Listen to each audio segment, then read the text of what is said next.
I curse my uncle, Umeh. May his lineage end in sorrow.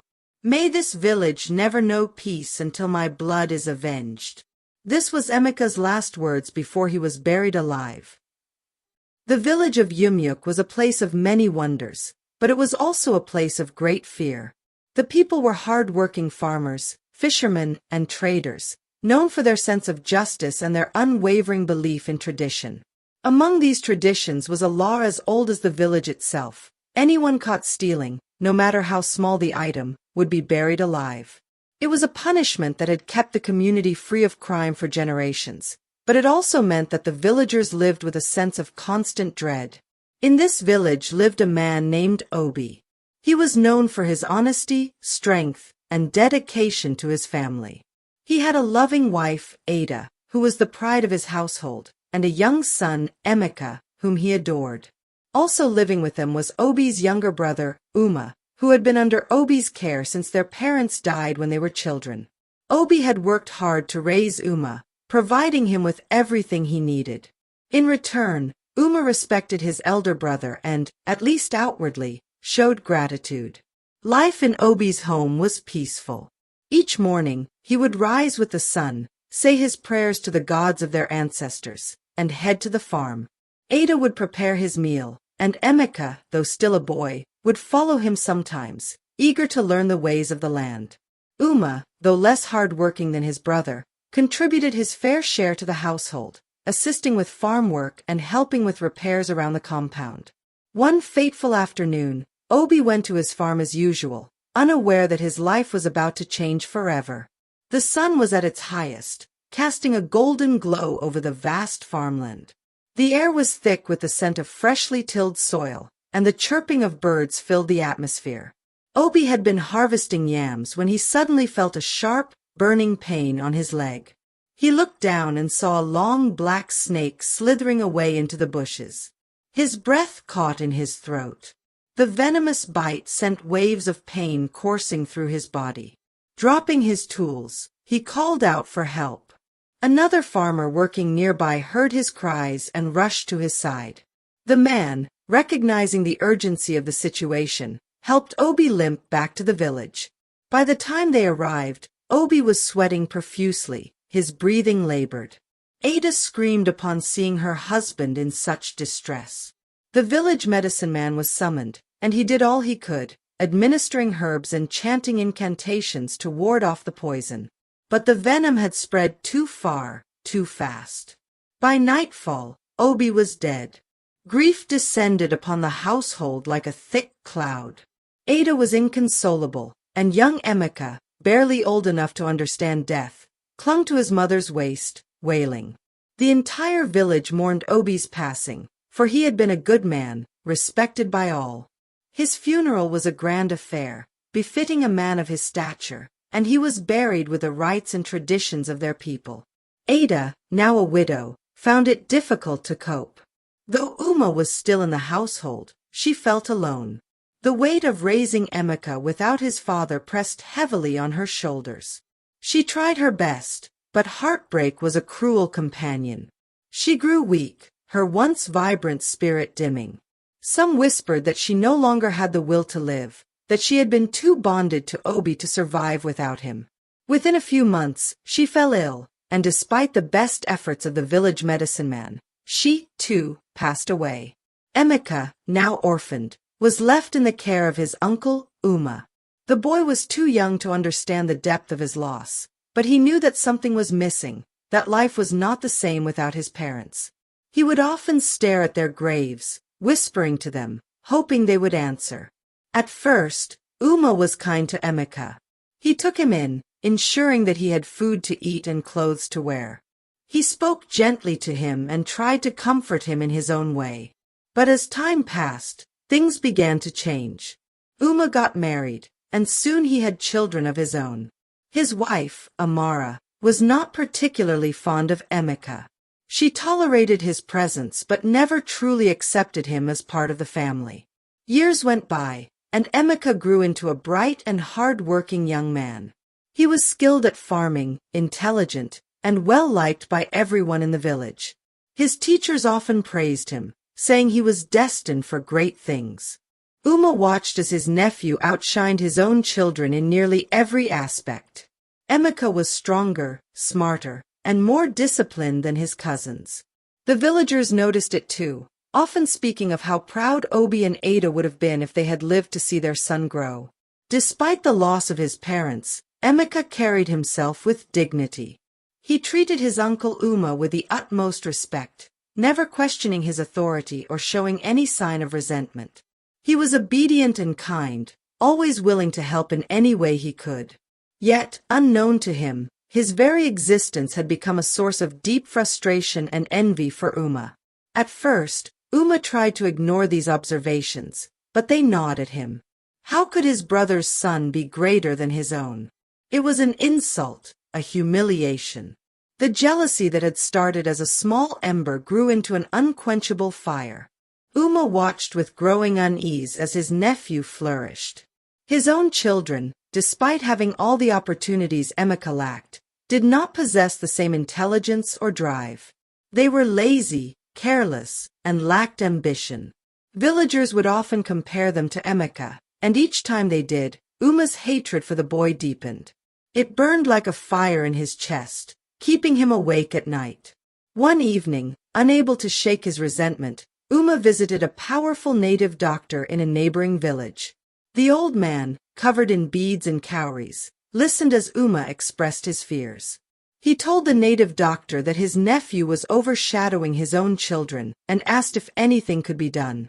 The native doctor cast divination, shaking his sacred kola nuts and watching how they landed. "Your nephew is destined for greatness," the old man said, his voice laced with finality. "One day, he will be a wealthy man, more powerful than you and your children combined." Umeh's hands clenched into fists. The native doctor's words felt like a death sentence. He had hoped for a different answer, a sign that Emeka's success could be curbed, but now he knew the truth. Emeka was a threat, and Umeh could not let it stand. As he made his way back home, a plan began to form in his mind. A dark, treacherous plan. He could not allow Emeka to rise above him, above his own blood. The boy had to be stopped, no matter what it took. That night, as the village slept under the watchful gaze of the moon, Umeh sat in his hut, staring into the flickering flame of an oil lamp. The shadows on the walls danced like spirits, whispering to him, feeding his growing malice. And so, the fate of Emeka was sealed. The curse that would doom an entire village had already begun to take shape. His visits to the native doctor became more frequent. He needed confirmation over and over again that his fears were justified. Each time he cast his kola nuts and whispered incantations, the answer remained the same: Emeka was destined for greatness. His future held prosperity, respect, and a status that even the elders would acknowledge. This truth was unbearable to Umeh. His children, his blood, would live in Emeka's shadow. He could not let it happen.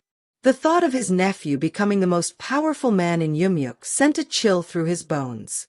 He decided at last that Emeka had to be removed. Not only removed, but disgraced, so that no one would ever speak his name with honor again. One evening, after ensuring his wife and children were asleep, Umeh sat alone in the dim glow of an oil lamp. His plan had to be perfect. He needed to ensure that the entire village turned against Emeka, that no one would dare defend him. The punishment for theft in Umeh was absolute. Once a person was accused and found guilty, there was no appeal. The sentence was death by burial. Umeh knew Emeka was too disciplined to steal anything, so he had to create a situation where the boy had no way to prove his innocence. A simple item would suffice, something small yet valuable enough for the village to take notice. A few days later, Umeh purchased an expensive bar of soap from a traveling merchant. It was rare and luxurious, made from imported oils. He made sure to speak loudly about it, ensuring that everyone in the household knew he had bought something special. He placed it conspicuously in his bedroom, making it seem as though he treasured it more than anything else. That evening, as Emeka was preparing to leave for the farm, Umeh called him into his hut. Go inside and bring me the soap I bought yesterday, he said, keeping his voice calm and steady. Emeka, ever obedient, entered the hut and retrieved the soap from its place. He brought it to his uncle and then left without a second thought. That night, after everyone had gone to bed, Umeh crept into Emeka's small room. The moon cast pale streaks of light through the cracks in the wooden walls. With careful precision, he placed the soap beneath Emeka's sleeping mat. Then he stepped outside, inhaling deeply. The air smelled of earth and distant fires. His hands trembled slightly, but he clenched them into fists. By morning, the household was awake and bustling. Umeh emerged from his hut, his face a mask of rage. He began shouting, calling for his wife, his children, and the neighbors.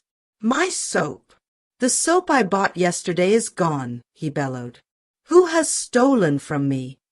His wife Amara rushed out, followed by their children.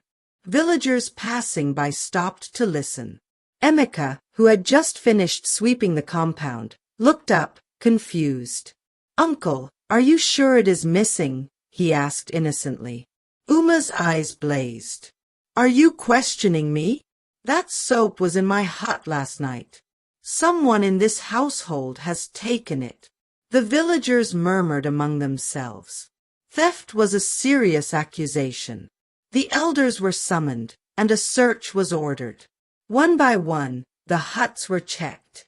Emeka's heart pounded in his chest as the search moved closer to his room. He had nothing to hide, yet a strange sense of dread crept over him. Then, the moment arrived. A villager lifted Emeka's mat, and there it was, the bar of soap. Gasps echoed through the compound. Emeka felt his stomach drop. He turned to his uncle, his eyes wide with disbelief. "Uncle, I do not understand." "Thief!" Umeh roared. "You have stolen from me after all I have done for you.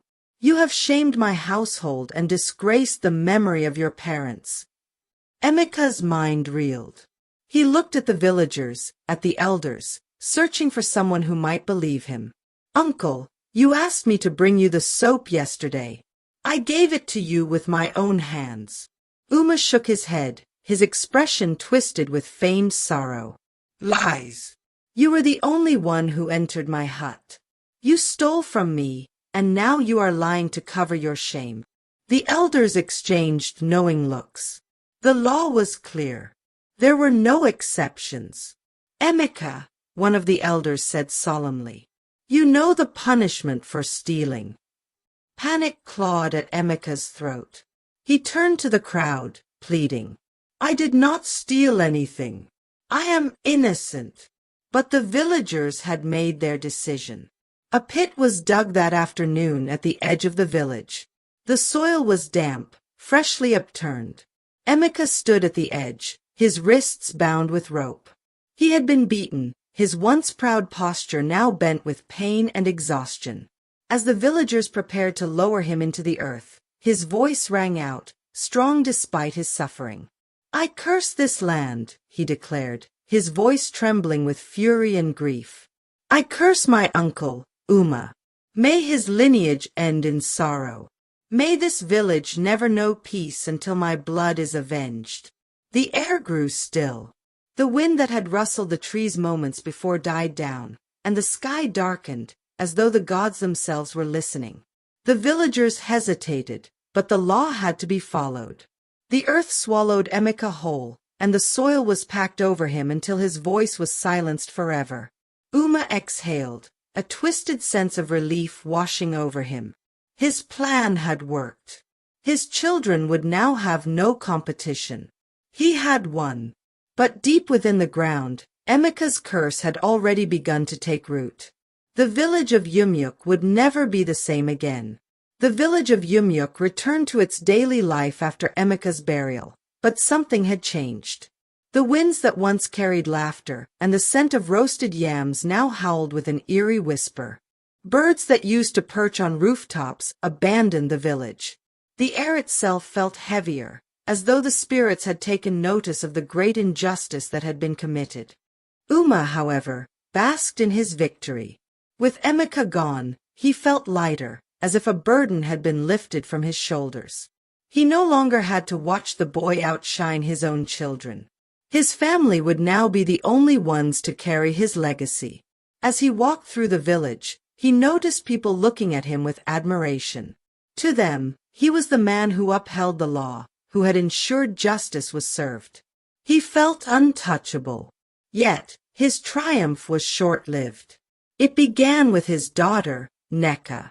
Nneka had been a vibrant young girl, known for her beauty and sharp tongue. But one evening, she returned home late, her hair unkempt, her clothes disheveled. At first, Amara, her mother, assumed it was nothing more than youthful rebellion. But the days that followed revealed a more troubling truth. Nneka began sneaking out at night, returning at odd hours, her eyes vacant.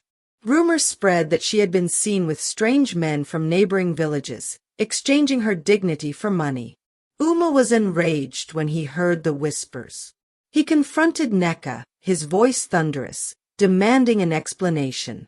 She laughed, a hollow, chilling sound that made his skin crawl. "Father," she said, her lips curling into a mocking smile, "you took away someone who was meant for greatness. Now watch as your own children fall." Her words sent a shiver down his spine. He struck her across the face, but she only laughed harder before walking away. Days later, she was found lying lifeless in the village square, her once radiant skin covered in sores. The healer examined her and confirmed the worst. Nneka had died of an incurable illness. The villagers whispered among themselves, linking her fate to Emeka's curse. Umeh refused to believe it. He blamed the gods, the village, even his wife, but never himself. He convinced himself that it was merely misfortune, a tragedy that had nothing to do with Emeka. But the curse was only beginning. His son, Umeh, who had once been full of promise, was next. Unlike Emeka, Umeh had never been disciplined. He lacked focus, preferring to spend his time drinking palm wine and chasing after women. After Nneka's death, his drinking worsened. He would stumble through the village, slurring his words, reeking of alcohol. One night, he was found in a ditch, lifeless. His body was contorted, his face frozen in an expression of terror. Some said he had been attacked by spirits, others believed he had simply drunk himself to death. But one thing was clear, Umeh's lineage was unraveling. Amara, his wife, fell into despair. She wept day and night, mourning her children, unable to eat or sleep. She grew frail, her once plump body reduced to skin and bones. Then, one morning, she was gone.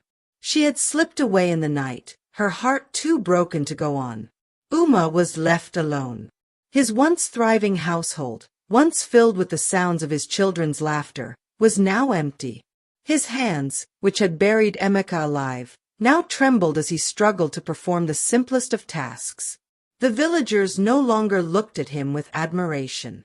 They whispered behind his back, their gazes filled with suspicion and fear. The night before the festival of the new moon, Umeh woke up to complete darkness. At first, he thought it was the absence of the moonlight, but then he realized something horrifying. He could not see. He rubbed his eyes, blinked rapidly, but nothing changed. The world around him had disappeared into an endless void. Panic gripped his chest. He screamed for help, but no one came. The villagers had grown wary of him. No one wanted to be associated with the man who had wronged Emeka. Alone, blind and abandoned, Umeh was left to fend for himself. He stumbled through the village, begging for food, but the people avoided him. They knew the curse was real. They feared that any kindness toward him would bring misfortune upon their own households. Days turned into weeks, and Umeh's once strong body withered.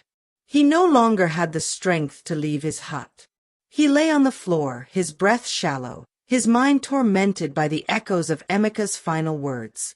"I curse this land. I curse my uncle, Umeh. May his lineage end in sorrow."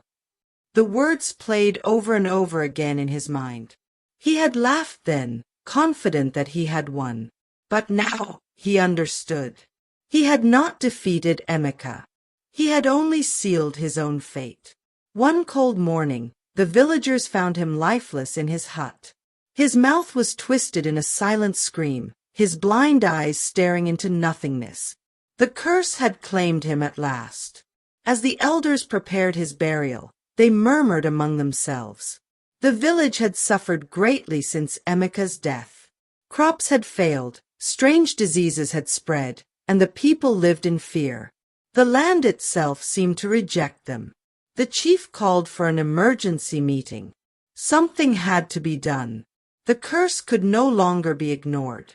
As they sat in the village square, the wind carried the sound of distant thunder. The gods were waiting. The spirits were restless. And the people of Umeh knew that if they did not act soon, their suffering would never end. The time for atonement had come.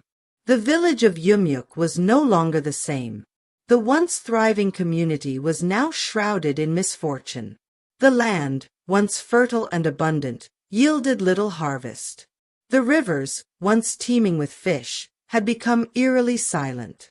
Strange illnesses plagued the people, and the village elders knew that something unnatural was at work. The people whispered in hushed tones, exchanging fearful glances as they passed the ruins of Umeh's compound. His hut, abandoned and crumbling, stood as a grim reminder of the curse that had descended upon them. The chief, a man named Ozoemena, could no longer ignore the suffering of his people. He summoned the elders and the village diviners to the sacred gathering ground under the great Iroko tree. The air was thick with the scent of burning herbs as the diviners cast their kola nuts and chanted ancient incantations. After hours of spiritual inquiry, the oldest diviner, a frail woman named Nwanioka, rose to her feet. Her voice was raspy, yet it carried a weight that silenced the murmuring crowd. "The spirits have spoken," she declared. "The curse of Emeka has taken root in this land.